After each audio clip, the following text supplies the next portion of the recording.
Eu quero compartilhar com você a palavra do Senhor. Hoje é um dia especial, já foi falado aqui. Hoje é o dia dos pais. E eu acho o dia dos pais um dia muito engraçado, porque no dia dos pais a gente pega o dinheiro do pai para dar o presente para o pai. A gente pede desde criança, né? Que eu lembro disso, que a gente pediu dinheiro para o pai, para meu pai, e a gente achava que ele não sabia para que era. E ia lá, comprava o presente dele e entregava para ele. Por isso que o pai geralmente ganha meia, né? Ganha cueca, ganha... Porque como ele sabe que vai ser o presente para ele, ele toma-me aqui esse dinheirinho. Se fosse a mãe, hein? Se fosse da mãe que a gente pegasse dinheiro para dar o presente dia das mães, aí era... Por isso que as mães ganham, né, coisas excelentes. Mas é isso, eu acho isso engraçado e ao mesmo tempo eu acho isso lindo. E eu já estou aqui entrando na nossa mensagem, porque ser pai é uma missão tão maravilhosa, porque ela é a missão mais próxima da natureza de Deus. Porque o nosso Deus, Ele é Pai. Então ser pai é receber essa missão que cabe à natureza de Deus. Então Deus compartilha com os homens e dá esta unção, dá essa missão para que os homens possam exercer com o carinho, com o amor, com a dedicação que o nosso Deus tem para conosco. E isso nos ensina algo, porque tudo que nós fizermos para Deus, tudo que a gente planejar, entregar para Deus, fazer para Deus, nunca a gente vai conseguir surpreendê-lo, nunca. Pelo simples fato de Ele saber de todas as coisas, e porque tudo que nós damos para Ele, nós recebemos dEle primeiro. Assim como a gente fazia com o nosso pai quando era criança, de pegar o dinheiro dele para comprar o presente dele, tudo que a gente dá para Deus, Deus nos deu primeiro. Tudo que a gente entrega para Ele, através do nosso amor, da nossa adoração, da nossa dedicação, a gente pegou de Deus primeiro, a gente recebeu de Deus primeiro. E isso é a essência maravilhosa do nosso Deus, porque tudo vem dEle e para Ele são todas as coisas. Lá em casa era assim, nós somos em 6 e o nosso pai, ele sempre foi muito amado, muito querido. Só que ele trabalhava viajando, então às vezes ele passava 2, 3 meses longe dos filhos, longe da esposa, e aí ele voltava. Quando ele voltava era aquela alegria, ele chegava sempre de surpresa, porque naquela época não tinha celular, nem todo mundo tinha telefone fixo, que era muito caro, né, apóstolo? Então a gente não tinha esse contato. O contato dele era por carta.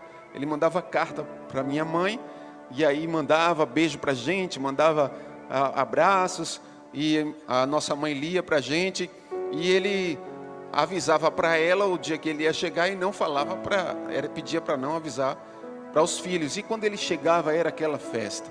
Então a primeira coisa quando meu pai chegava eram os abraços, era o carinho, a gente corria e abraçava o nosso pai. E aí depois que a gente abraçava, aí vinha aquela pergunta de criança, a gente olhava para ele e falava: o que o senhor trouxe para mim? Aí a gente corria para a mala, ele falava: está lá na mala. A gente corria para a mala e abria a mala e lá estavam as lembranças, os presentes, que às vezes eram 3, porque ele passava 3 meses, então cada mês ele tirava uma partezinha do ordenado e aí comprava aquele presente. No outro mês ele comprava outro presente, para quando encontrar com a gente, ter o presente de cada mês. E aí era aquela alegria, era aquela farra, e a gente brincava e abraçava ele de novo. E isso ficou guardado com certeza na memória e no coração dos 6 filhos de seu Pedro, né? E hoje a gente foi lá para retribuir esse carinho, esse amor. E com o nosso Deus não é diferente.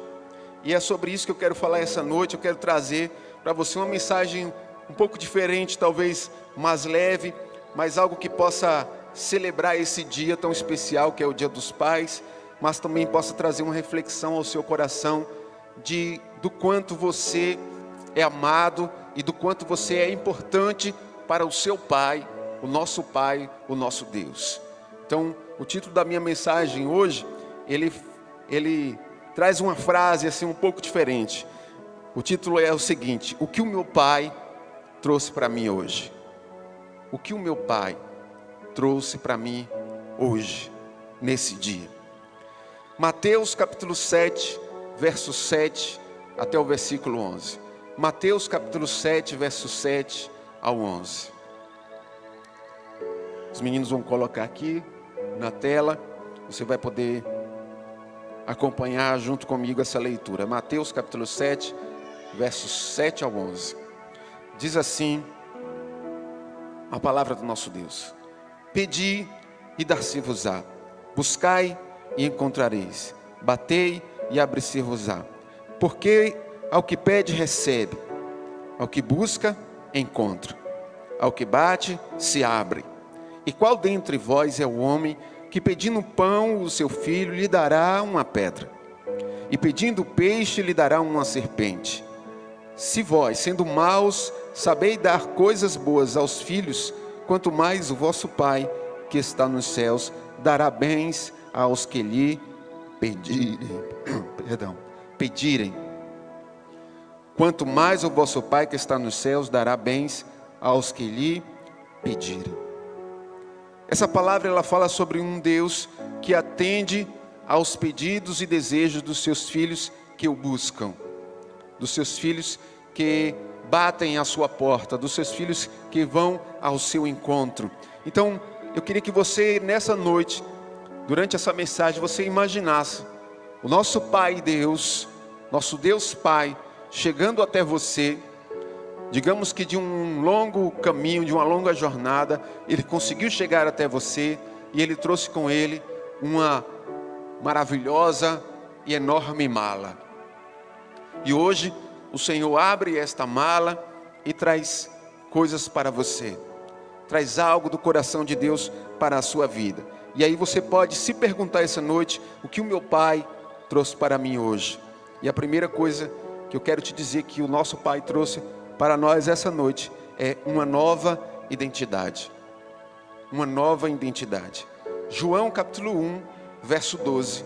João capítulo 1, verso 12. A palavra do Senhor diz assim: Mas a todos quantos o receberam, deu-lhes o direito de se tornarem filhos de Deus.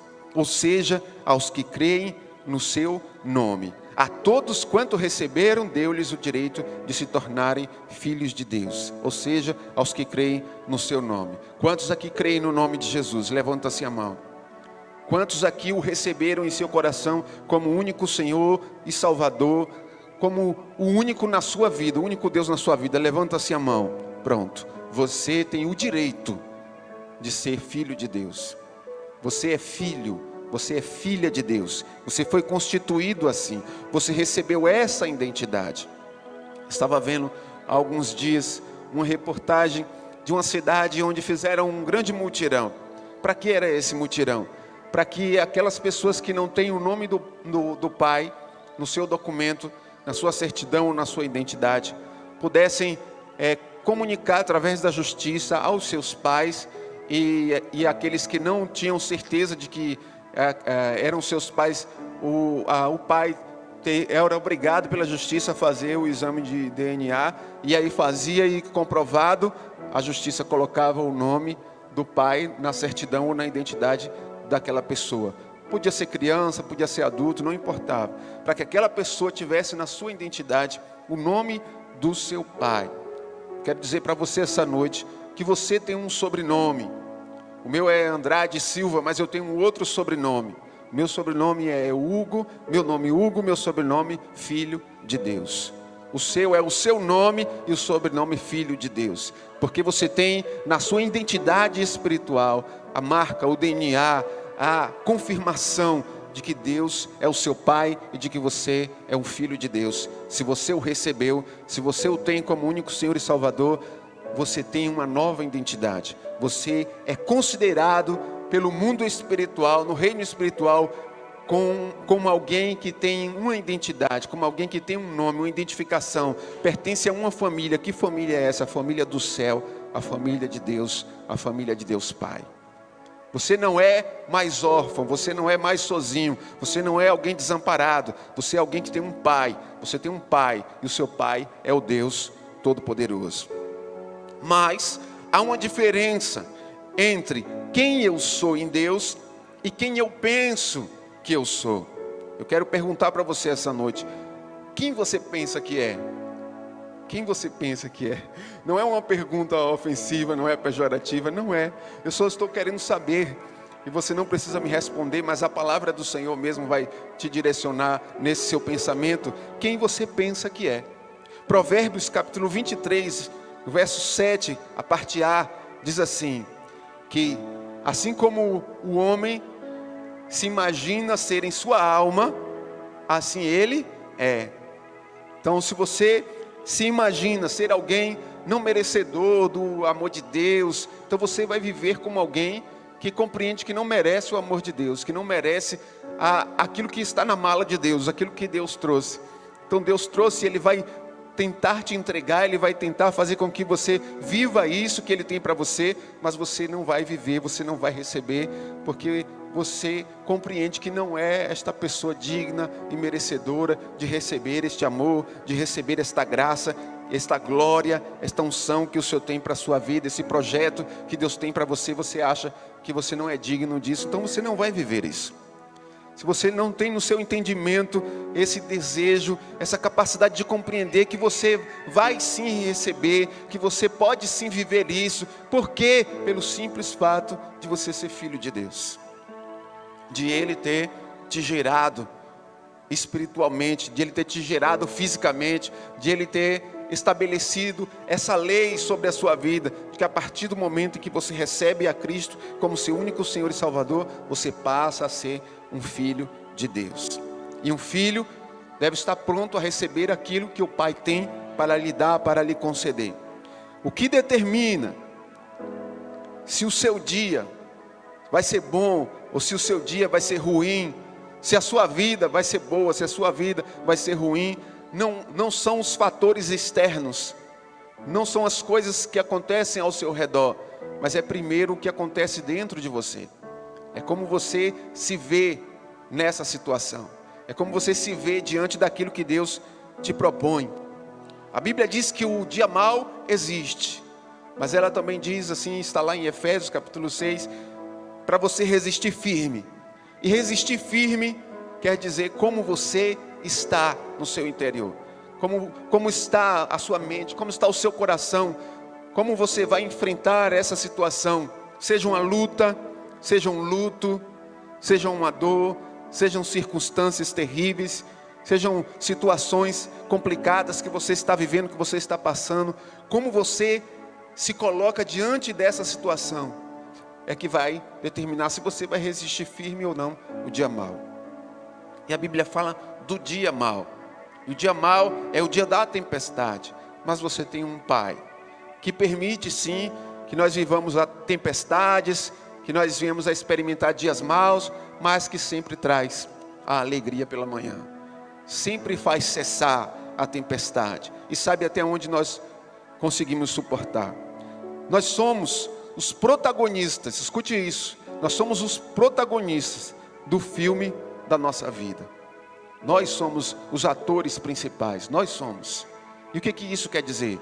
Nós temos um roteirista e ao mesmo tempo um diretor geral, que é o nosso Deus, é o nosso Pai, que escreveu as linhas da nossa vida, que nos colocou portas abertas para vivermos os seus planos, os seus projetos, mas nós é que fazemos a cena acontecer, nós é que atuamos.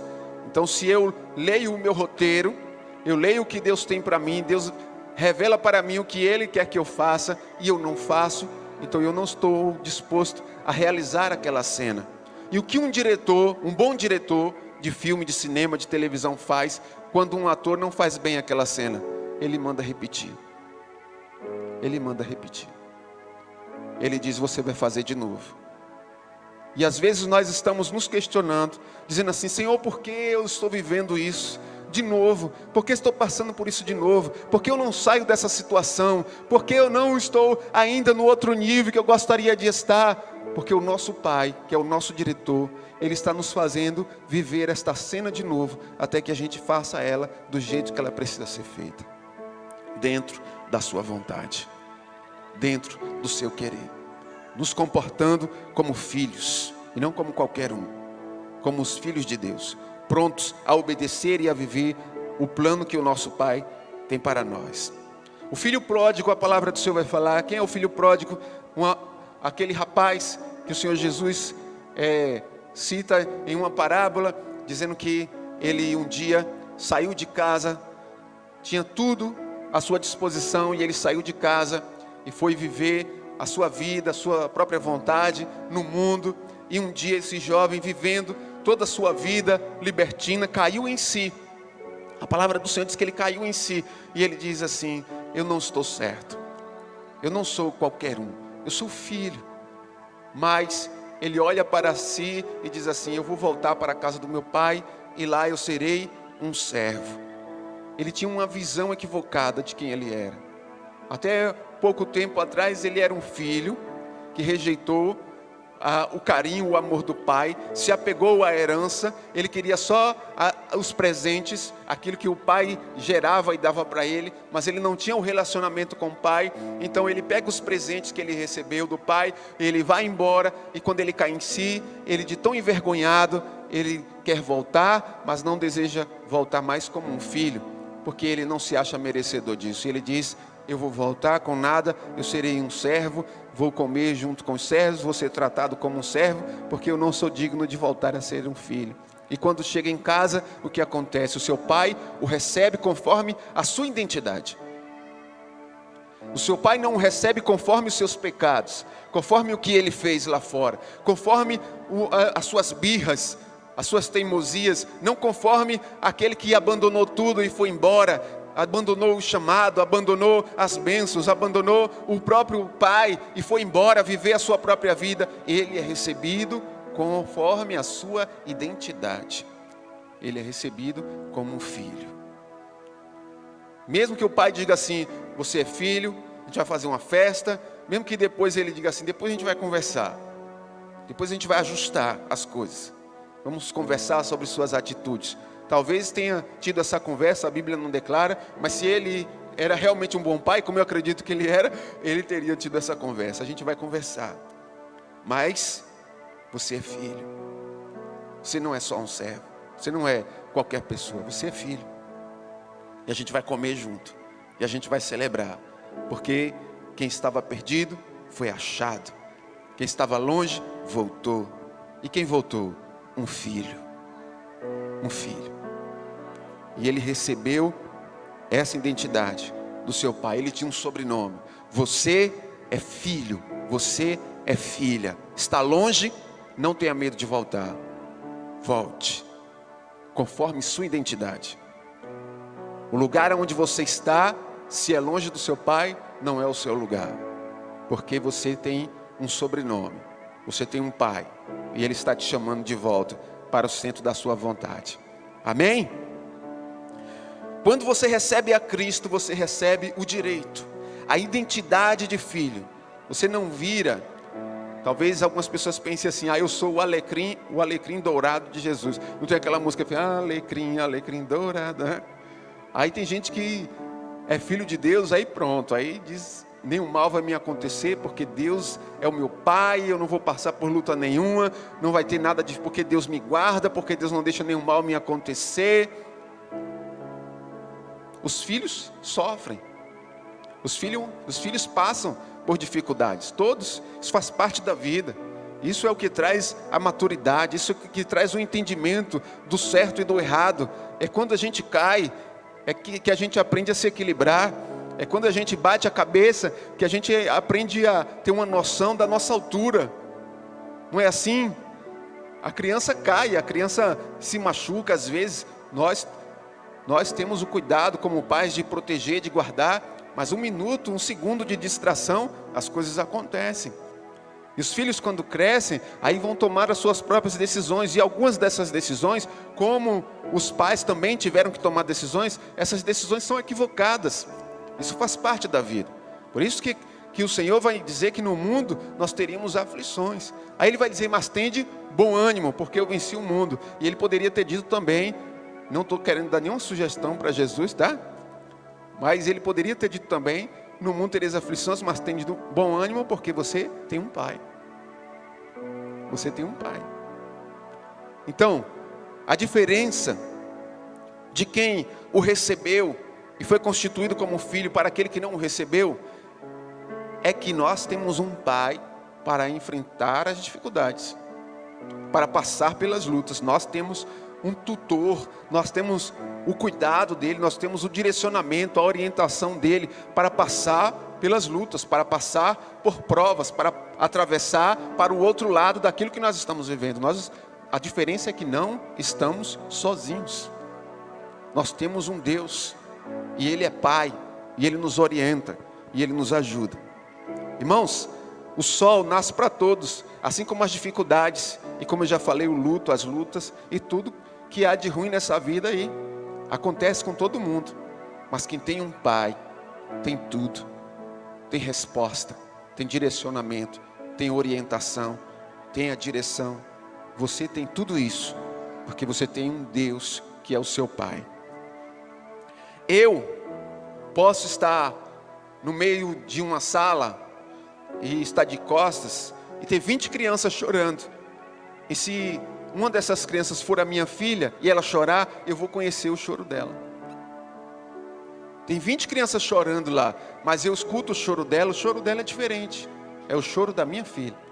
Assim como eu conheço a risada, assim como eu conheço o jeito, as brincadeiras, os trejeitos, eu sei que é a minha filha falando, eu sei que é ela brincando, eu sei que está acontecendo alguma coisa de ruim, então eu corro lá para ver.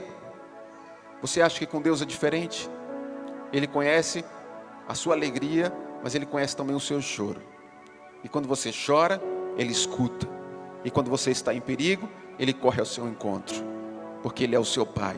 E é essa a diferença de quem não tem Jesus na sua vida para quem tem. E você tem, nós temos.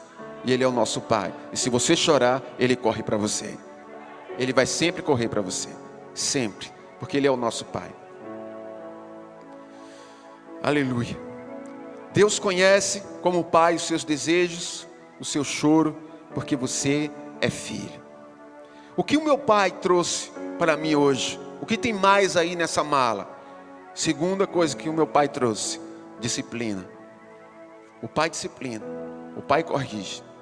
Sabe uma coisa que acontecia quando o meu pai voltava de viagem? Tinha um momento da alegria, pastora. Tinha aquele momento de descontração, dos presentes. Aí depois tinha um momento de temor, onde todo mundo ficava quietinho, assoviando, saía da sala, porque era o momento da resenha. Qual era o momento da resenha? Como é o momento da resenha? É a mesma coisa com o pai que volta de viagem, como o pai que volta do trabalho à noite. Quando ele chega, a mãe diz assim para ele: agora vamos conversar. Aí os meninos correm tudo, cada um para um lado, porque é o momento que a mãe vai entregar os pecados da criançada, e vai contar tudo o que aconteceu, todo o mau comportamento. Aí depois vem a conversa com o pai, aí o negócio fica sério, porque agora é a hora da disciplina, é hora de conversar, é hora de ajustar as coisas. Olha, não pode ser assim, vamos mudar isso aí. A partir de hoje vai ser desse jeito.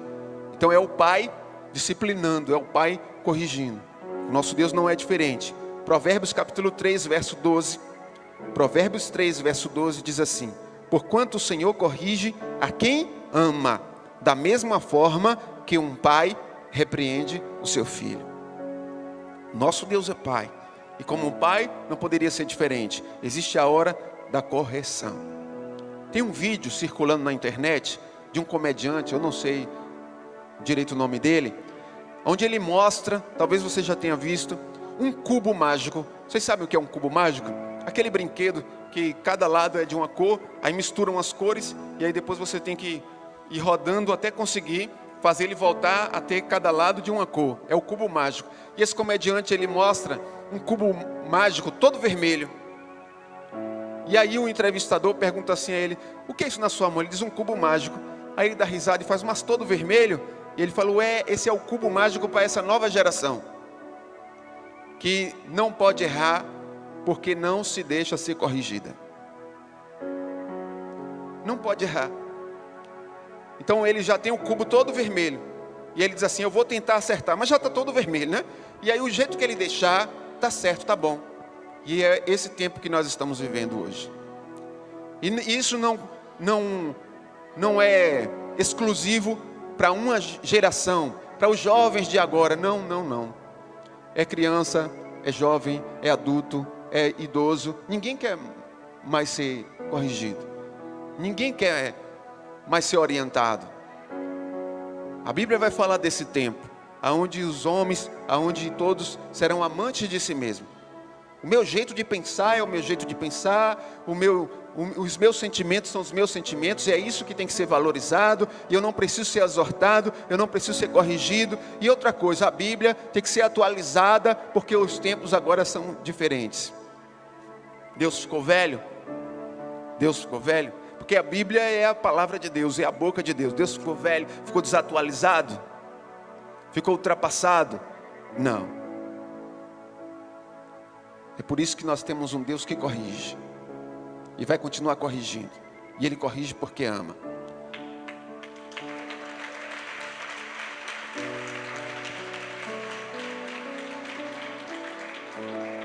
Então, quando Deus nos corrige, Deus está ajustando a nossa rota.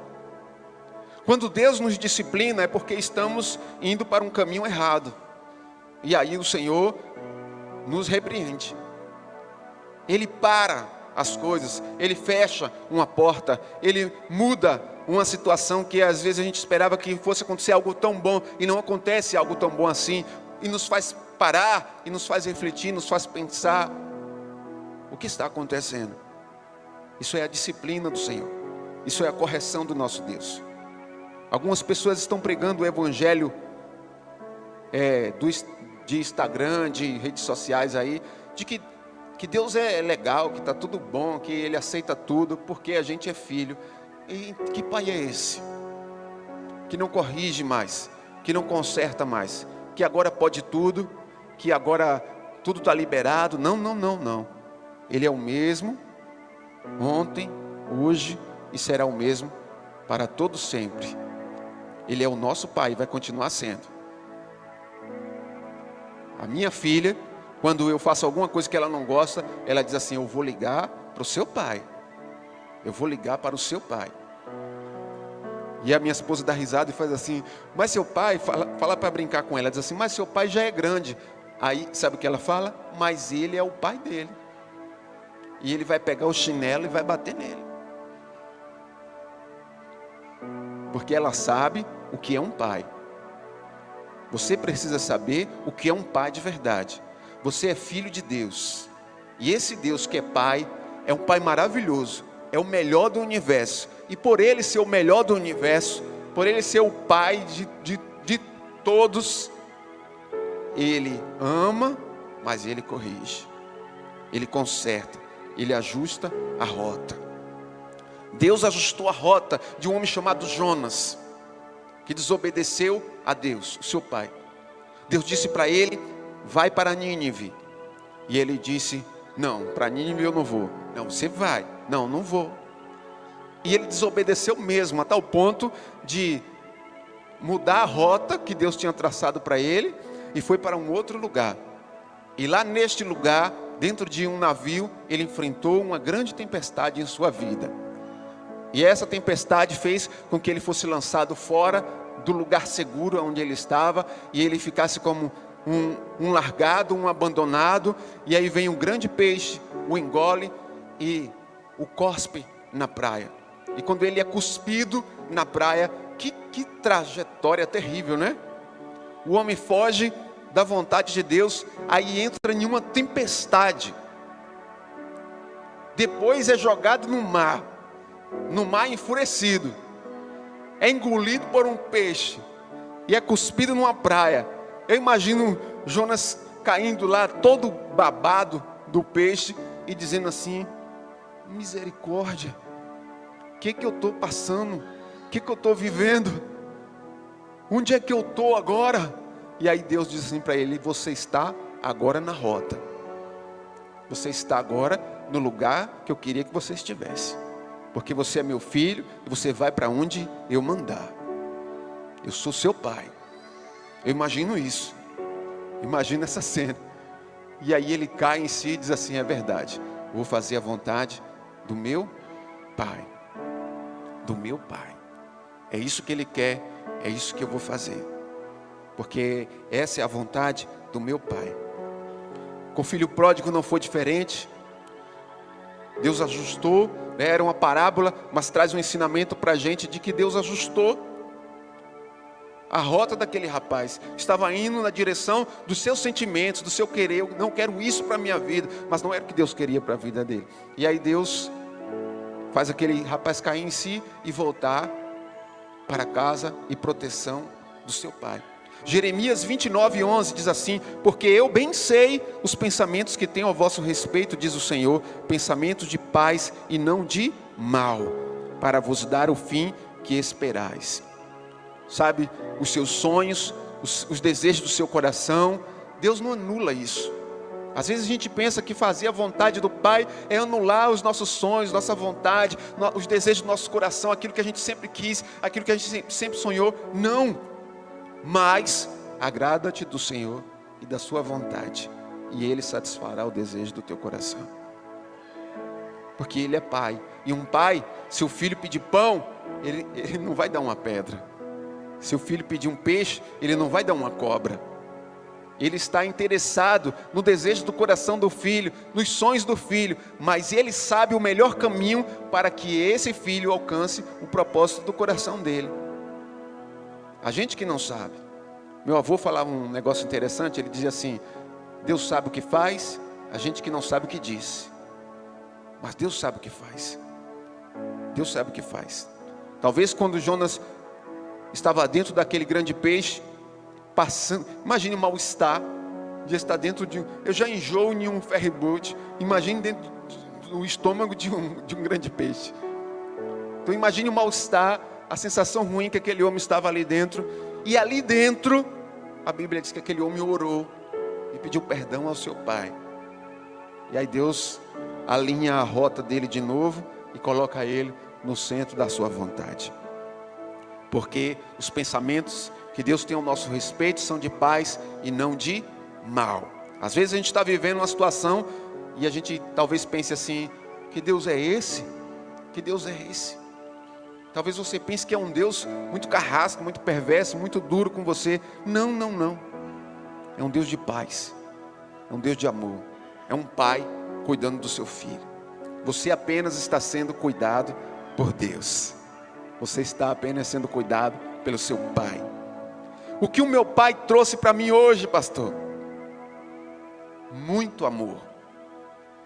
Muito amor.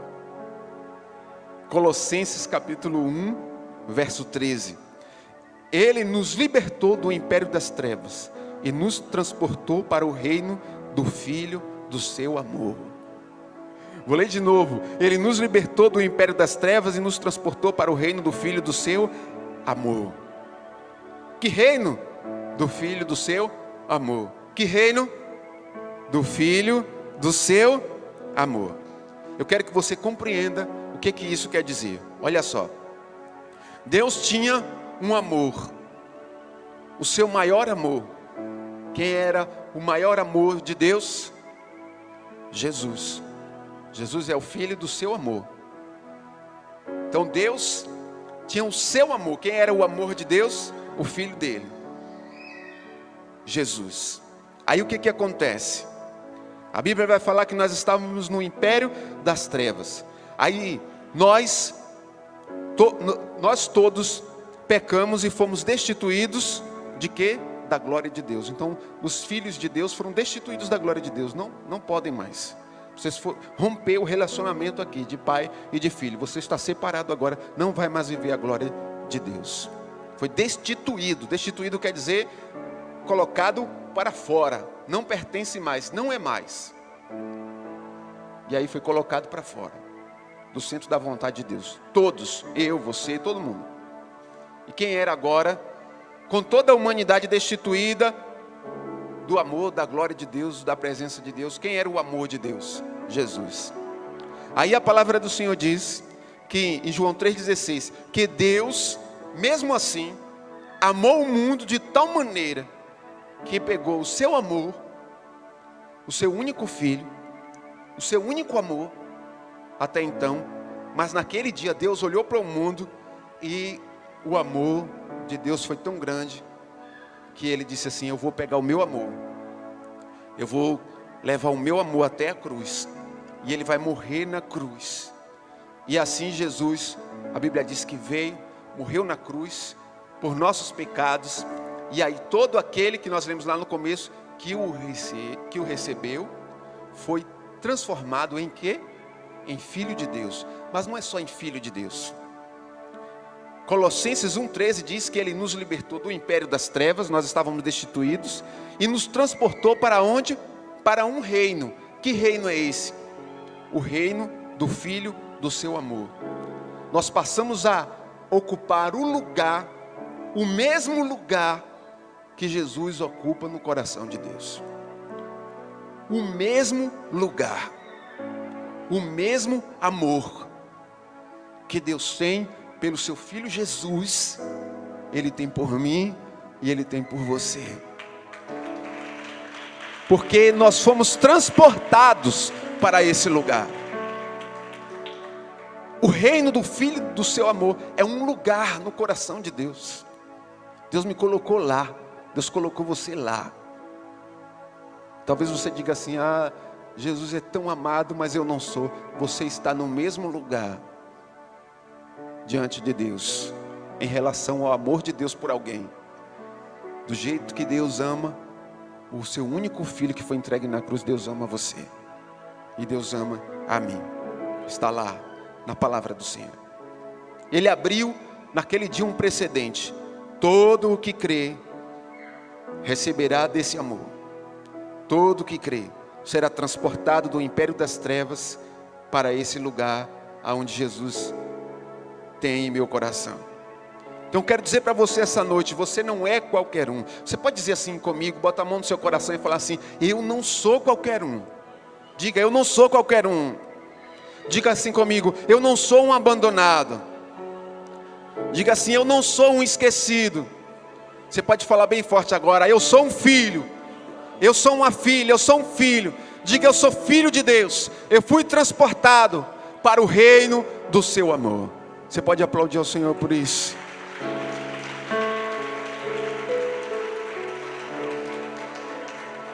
João capítulo 15, verso 13. Escuta o que a palavra do Senhor diz: ninguém tem maior amor do que este, de dar a alguém a sua vida pelos seus.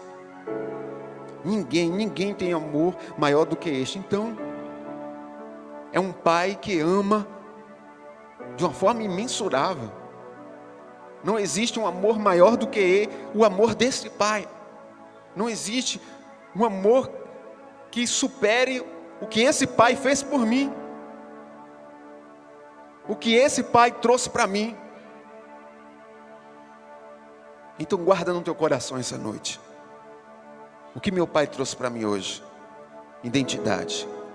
Sou filho dele, sou filho dele, sou marcado por ele, tenho o DNA dele, tenho o sobrenome dele, eu sou filho dele. Não tem como alguém não dizer que eu sou filho dele. Não tem. Ele me trouxe disciplina, e eu dou a ele esta liberdade de me corrigir, de ajustar minha rota. E ele me trouxe muito amor, um amor incalculável. Eu tenho um sobrenome, e o meu sobrenome é Filho de Deus. Fica de pé, eu quero orar por você.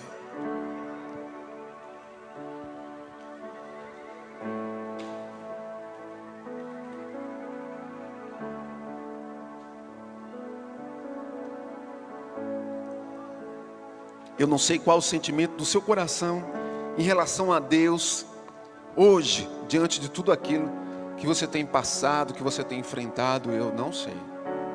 Eu não sei, porque eu sou seu irmão. E quem sabe melhor sobre os filhos é o pai, é a mãe. Nesse caso nós estamos falando hoje sobre o nosso Pai, sobre o nosso Deus. Então Deus sabe qual o seu sentimento hoje em relação ao seu Pai, ao seu Deus. Se você não tem se sentido cuidado, zelado, protegido por Ele, tem se sentido sozinho, desamparado, e não importa a sua idade, você pode ser um adolescente, um jovem, uma criança que talvez esteja ouvindo essa mensagem, esteja se sentindo assim, sozinho. Porque tem dias, irmãos, que às vezes você está cercado de uma multidão, tem muita gente ao seu redor, mas você se sente sozinho. Sozinho. Sabe por quê? Porque pode ter uma multidão. Se você não sentir o seu Pai, o seu Deus ali com você, você se sente sozinho. E eu quero te dizer essa noite, a palavra do Senhor diz, com toda a convicção, que você não está sozinho. Que você tem um Deus que é o seu Pai, que te ama, que te corrige e que te deu uma identidade. Que não te abandonará nem um dia sequer da sua vida. E que o que você está passando pode ser apenas uma correção de rota. Pode ser apenas Deus alinhando as coisas, ajustando você para viver tudo aquilo que Ele trouxe para você dentro da sua mala. O que essa mala significa? Os planos de Deus para você. Os planos de Deus para a sua vida. E sabe o que essa palavra diz? Que nenhum desses planos podem ser frustrados. Nenhum. Então Deus vai fazer o que for preciso para abençoar os seus filhos, para fazer com que os seus filhos vivam o melhor que Ele tem para cada um de nós.